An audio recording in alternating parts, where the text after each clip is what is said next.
Hi everyone, welcome back. We've got a brand new story to share with you. So let's begin. Sometimes the person who leaves you for their past does you the biggest favor of your life. And sometimes the worst heartbreak becomes the catalyst for the best version of yourself. My name is Owen, and this is how the woman I loved chose to go back to the man who'd already broken her heart, and how her choice unlocked something none of us saw coming. I'm 29 years old and worked for a marketing agency in Denver, Colorado. It pays decently and gives me flexibility with remote days and project-based schedules. When I met Lila, the lady who would later become my girlfriend, about 3 years ago at a mutual friend's birthday party, she had the kind of warm, engaging personality that made everyone want to be around her. We hit it off immediately as friends, discovering shared interests in many things. But Lila had a boyfriend back then, who she'd been dating for about 2 years. From the outside, their relationship looked intense and passionate. But as I got to know Lila better through our growing friendship, I started seeing cracks in that carefully curated image. Her then-boyfriend was the jealous, controlling type who disguised his behavior as deep love and protection. He'd get upset when Lila spent time with friends without him, question her about male coworkers, and make passive-aggressive comments about her clothing choices or social media posts. Lila would laugh off these incidents, explaining that the guy just cared deeply and worried about losing her because he loved her so much. I had feelings for Lila almost from the beginning, though I kept them carefully hidden. She was with someone else, and I valued our friendship too much to complicate it with a confession that might make things awkward. Instead, I played the role of supportive friend, listening when she needed to vent about arguments with her man and offering perspective when she asked for advice. As their relationship became increasingly toxic over the following year, Lila gravitated toward me more and more. She'd text me after fights with her boyfriend, asking if I wanted to grab coffee and talk. She'd invite me to join group outings, often positioning herself next to me during movies or dinners. Our friendship deepened in ways that probably crossed some boundaries for someone in a relationship, but Lila seemed to need the emotional support I provided. I watched her boyfriend treat her poorly for months, being dismissive of her achievements, making demeaning jokes about her intelligence, and demanding more and more of her time and attention while giving little emotional support in return. When Lila would express hurt about his behavior, he'd gaslight her into believing she was being too sensitive or misunderstanding his intentions. The breaking point in their relationship came when Lila discovered that her boyfriend had been cheating on her with another woman for at least 3 months, possibly longer. She'd found messages on his phone by chance, revealing not just a physical affair, but an emotional connection that made all his possessive behavior seem even more hypocritical. Lila was devastated. She'd invested years in this relationship, defending this guy to friends and family who'd expressed concerns, believing in a future together that he'd apparently never taken seriously. The betrayal cut deep, not just because of the cheating itself, but because of all the times he'd accused her of being untrustworthy while actively betraying her. I became Lila's primary support system during this breakup period. She'd call me crying late at night, and I'd stay on the phone until she felt calm enough to sleep. She'd show up at my apartment unannounced, needing someone to just sit with her while she processed her emotions. We'd go on long walks where she'd work through her feelings about the relationship ending, and I'd listen without judgment or pressure. During those months, our friendship evolved into something deeper. We were spending most of our free time together, not because Lila needed crisis support anymore, but because we genuinely enjoyed each other's company. The conversations shifted from processing her breakup to discussing our lives, dreams, interests, and experiences. About 6 months after Lila's breakup with her boyfriend, things between us reached a turning point. We were spending time together one evening when I turned to Lila and said that the mood felt perfect to share something with her. I told her I'd had feelings for her since we met, that I'd kept them hidden because I valued her friendship and respected her relationship, but that I'd always hoped we might have a chance together someday. She said she'd probably been developing feelings for months, but hadn't wanted to admit it, while she was still processing her breakup. The confession felt simultaneously terrifying and liberating, finally being honest about emotions I'd been carrying for a long time. We started dating officially the following week, And for the first few months, everything felt right in ways my previous relationships never had. Lila and I already had a strong foundation of friendship, shared interests, and emotional intimacy. We knew each other's quirks and communication styles. We'd already integrated into each other's social circles and daily routines. It felt like the natural evolution of something that had been building for a long time. By the time we reached our first anniversary, we'd built a comfortable life together. Lila would come over after work most evenings, and we'd cook dinner together while discussing our days. We had a regular Friday movie night rotation, alternating who chose the film. Weekend mornings meant coffee runs to our favorite local shop, followed by browsing farmers markets or hiking nearby trails. I valued this stability and routine. After years of casual dating and short-term relationships that never quite clicked, having someone who felt like a genuine partner was exactly what I'd been looking for. Lila seemed content, too, often mentioning how different our relationship was from her toxic dynamic with her ex, how much healthier and more balanced everything felt. But there were concerning patterns I tried to ignore because I wanted so badly to believe everything was perfect. Lila would occasionally bring up her ex in conversations, mentioning places they'd gone together or things they'd done, sometimes comparing those experiences favorably to things we'd done. When we'd watch romantic movies or hear certain songs, Lila would sometimes comment that they reminded her of moments with her ex. She'd frame these comments as just memories rather than lingering feelings, but they happened frequently enough that I started taking notes. It felt like part of her was still emotionally tethered to a relationship that had ended over a year ago. I tried to be understanding rather than insecure. Everyone has a past, and it's natural to remember significant relationships even after they end. I didn't want to be the controlling, jealous type who couldn't handle his girlfriend having a history before meeting him.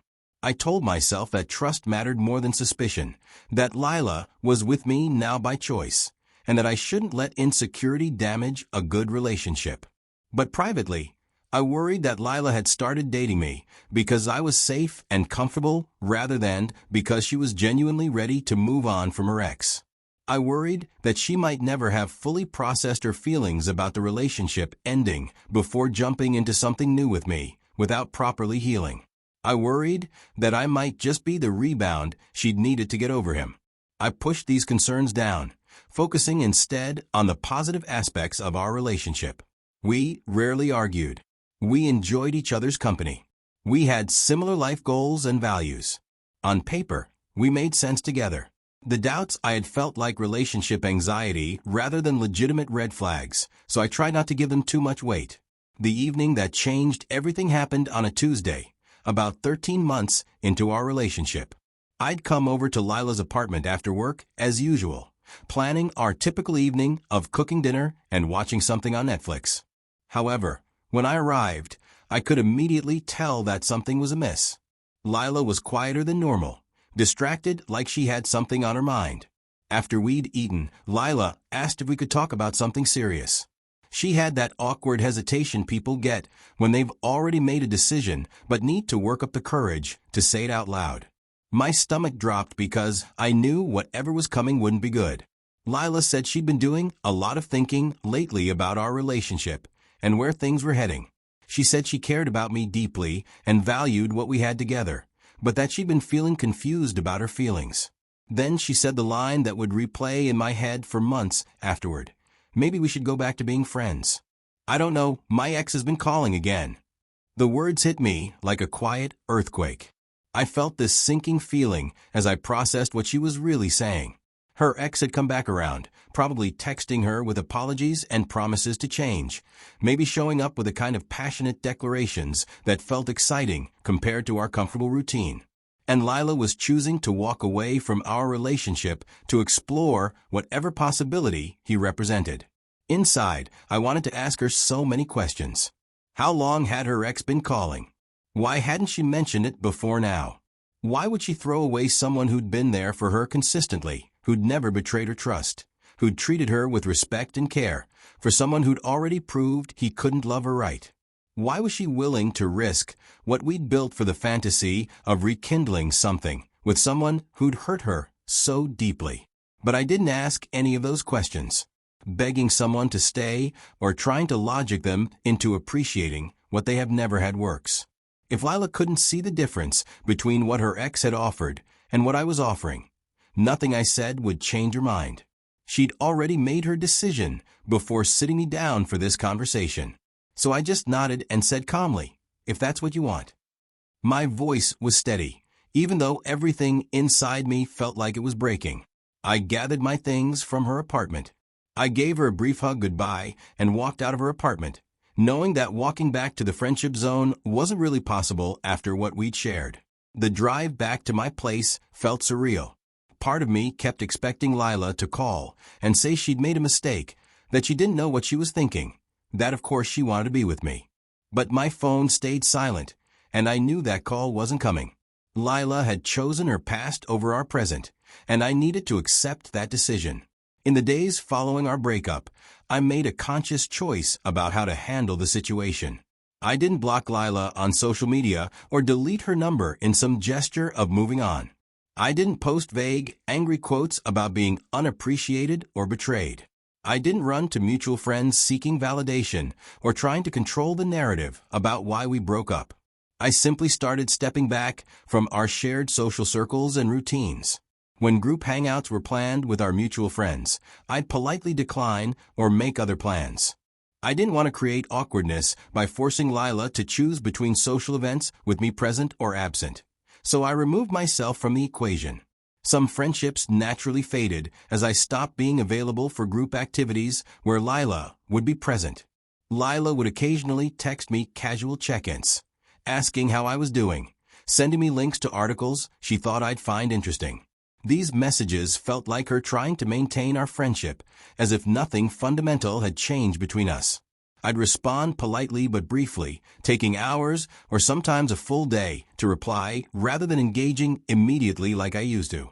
I wasn't being intentionally cold, but I also wasn't going to pretend we could slip back into the easy intimacy of our friendship after she'd chosen to leave our relationship. The first few months after the breakup were genuinely difficult. I'd gotten used to having Lila as a constant presence in my daily life, and the silence where she used to be felt unbearable. I'd reach for my phone to text her about something funny that happened at work before remembering that we weren't doing that anymore. I'd have free evenings and weekends that used to be filled with our plans, now stretching empty ahead of me. But gradually, that silence transformed from something painful into something powerful. Without the relationship taking up so much of my time and emotional energy, I started redirecting that attention toward myself and my own growth. I'd been putting my life on hold in subtle ways to accommodate our relationship, and now I had the opportunity to invest in things I'd been neglecting. I threw myself into work with renewed focus, taking on challenging projects I'd been avoiding and developing new design skills through online courses. Work became a source of pride and accomplishment rather than just a paycheck.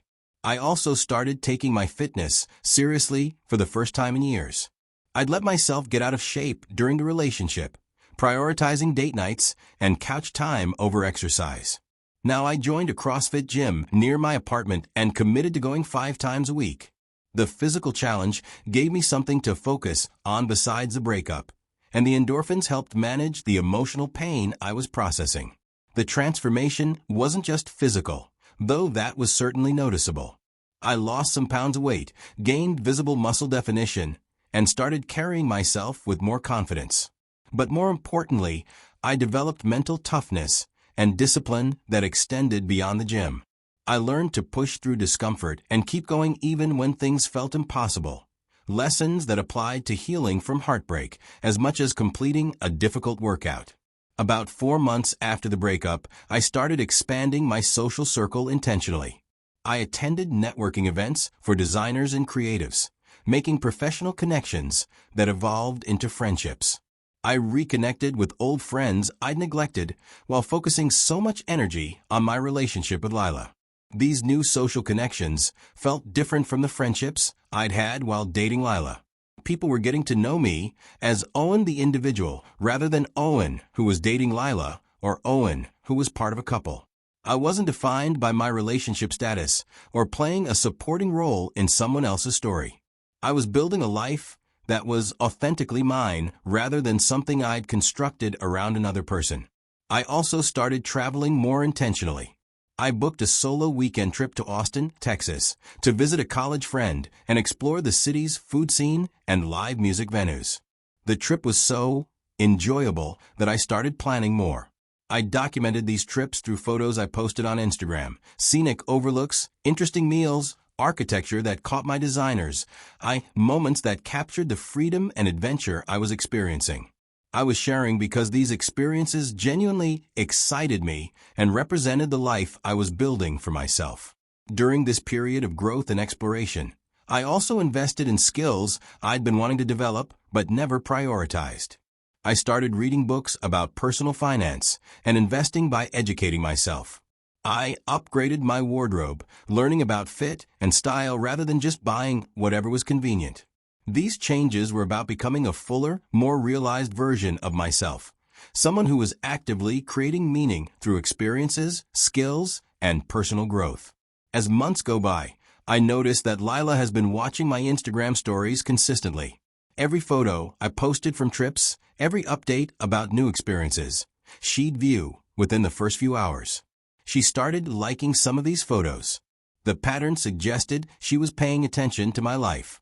Then one evening, about 9 months after our breakup, Lila replied to one of my Instagram stories. I'd posted a photo from a weekend ski trip to Breckenridge with some new friends from a hiking group. Her message was casual, commenting on how fun the trip looked and asking how I'd been. The tone was friendly, as if we were old friends catching up rather than two people whose relationship had ended with her choosing someone else. I responded politely but briefly. Lila replied with more enthusiasm, saying she was glad I was doing well and that she'd noticed I seemed really happy lately based on my social media. The conversation continued in this vein for a while, surface-level catching up that avoided any real depth or acknowledgement of our history. But gradually, Lila started steering the conversation in a different direction. She mentioned that things with her ex hadn't worked out the way she'd hoped. She said he'd made promises about changing and being better, but those promises had been empty. He'd reverted to the same controlling, jealous behavior that had characterized their relationship before. And then, inevitably, he'd cheated on her again, this time with someone he'd met through work, carrying on the affair for weeks before Lila discovered it through, ironically, similar circumstances to how she'd found out about the first affair.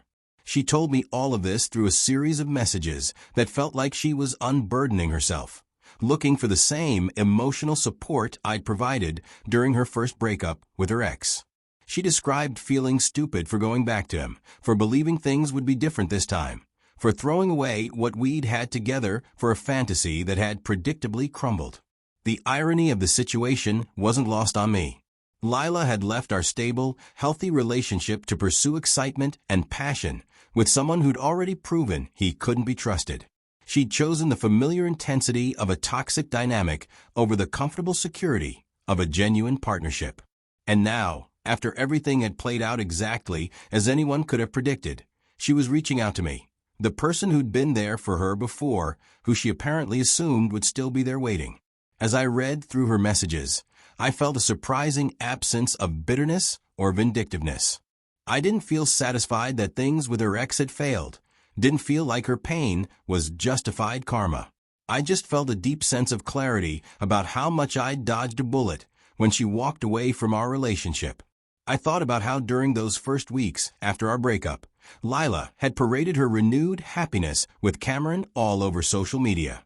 She'd posted a couple of photos with captions about second chances and finding your way back to your person. She'd shared romantic date moments and affectionate selfies that seemed designed to prove she'd made the right choice. Meanwhile, I'd been sitting at home processing heartbreak and trying to figure out how to move forward. But while Lila had been performing happiness online, I'd been quietly building actual happiness. While she'd been recycling old patterns with someone who hadn't changed, I'd been developing into someone new. While she'd been chasing the ghost of what she thought she'd lost, I'd been creating something real and substantial in my present. I responded to Lila's messages with sympathy about what she'd been through, but without opening any door for her to re-enter my life. I told her I was sorry things with her ex hadn't worked out, that I hoped she found the clarity and healing she needed, but I kept my responses surface level and emotionally neutral. I didn't offer to meet up and talk, didn't suggest we try to rebuild our friendship, didn't give any indication that I was interested in being her emotional support system again. Lila seemed to pick up on this shift in my responses. Her messages became more direct, suggesting we should grab coffee and really catch up, mentioning how much she missed our friendship and conversations. She said she'd made a huge mistake walking away from what we had, that she'd been confused and scared, but now realized how good we'd been together. But I didn't take the bait. Some part of me might have wanted to believe that this was her realizing my value and wanting to rebuild what we'd had. But I'd grown too much in those 9 months to fall back into being her backup plan, the stable option she returned to when her exciting choice didn't work out. I'd learned that being someone's second choice when their first choice fails isn't the same as being genuinely chosen. Lila had shown me exactly where I ranked in her priorities when her ex came calling. She'd thrown away our relationship without much hesitation because she'd never fully committed to building something new with me. Some part of her had always been waiting for her ex to come back, had always been comparing what we had to the intensity of what she'd had with him. I deserved someone who would choose me first, consistently, without doubt or hesitation. I deserved someone who saw me as the prize rather than the consolation. And critically, I'd become someone who knew his own worth well enough not to accept anything less than that kind of clear, unwavering choice. So I let the conversation with Lila drift to a natural conclusion without making plans to continue it. I went back to my life.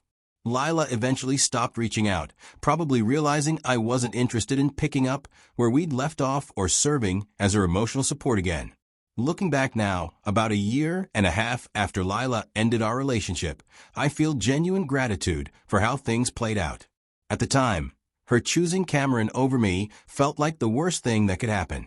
I'd loved her deeply, had supported her through her worst times, had built what I thought was a strong foundation for our future together. Having her walk away from all of that, for someone who'd already broken her heart, felt like a rejection of everything I was and everything I'd offered. But that rejection freed me to become someone I never would have become if we'd stayed together. The comfort and routine of our relationship had been keeping me in a kind of stasis, not growing, not challenging myself, not pushing beyond the familiar boundaries of my life. I'd been content with being Lila's boyfriend, playing a supporting role in her life and our shared narrative. Losing that relationship forced me to ask hard questions about who I was independent of any romantic partnership. It pushed me to invest in myself in ways I'd been postponing. It made me examine what I actually wanted from life, rather than just going through the comfortable motions of a relationship that looked good on paper, but lacked real depth or passionate commitment. The person I am now exists because Lila chose her ex over me. Every trip I took, every skill I developed, every friendship I made, every moment of growth happened because I had empty space in my life that used to be filled by our relationship. Her leaving created room for me to expand into the person I was capable of becoming. I don't know if I'll hear from Lila again. Maybe she'll reach out in another few months or years when she's ready to try again with someone new and remembers that I was understanding and patient. Maybe she'll eventually find what she's looking for with someone else entirely. Maybe she's already moved on completely and never thinks about our relationship anymore. But it doesn't really matter to me either way.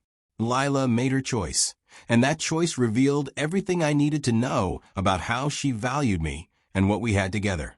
She chose to go back to her past, to chase the familiar intensity of a relationship that had already proven toxic and unsustainable.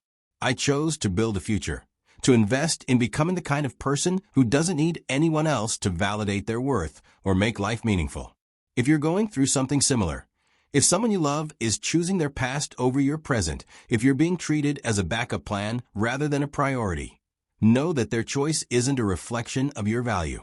Some people are so caught up in nostalgia or fantasy that they can't recognize genuine partnership when they have it. Some people will always chase intensity over stability, excitement over consistency, the familiar over the new. But their inability to appreciate what you offer doesn't mean you're not valuable. It just means you're not compatible with someone who can't see what's right in front of them. Walking away from that situation isn't giving up on love. It's refusing to accept less than you deserve. The best revenge isn't trying to make someone regret their choice or proving they made a mistake. The best revenge is becoming so full of yourself, so completely engaged with building an authentic life, that their choice becomes irrelevant. It's growing past the version of yourself that needed their validation into someone who knows their worth, regardless of who chooses to recognize it. Lila went back to her past, looking for something she thought she'd lost. I built myself a future that's better than anything I had before. She made her choice, and inadvertently, she gave me the gift of freedom to make mine. Maybe someday I'll find someone who never doubts me, who chooses me first without hesitation or comparison, who sees our relationship as the exciting new chapter rather than a safe fallback. Until then, I'm good where I am, traveling, growing, learning, becoming. And that's more than enough.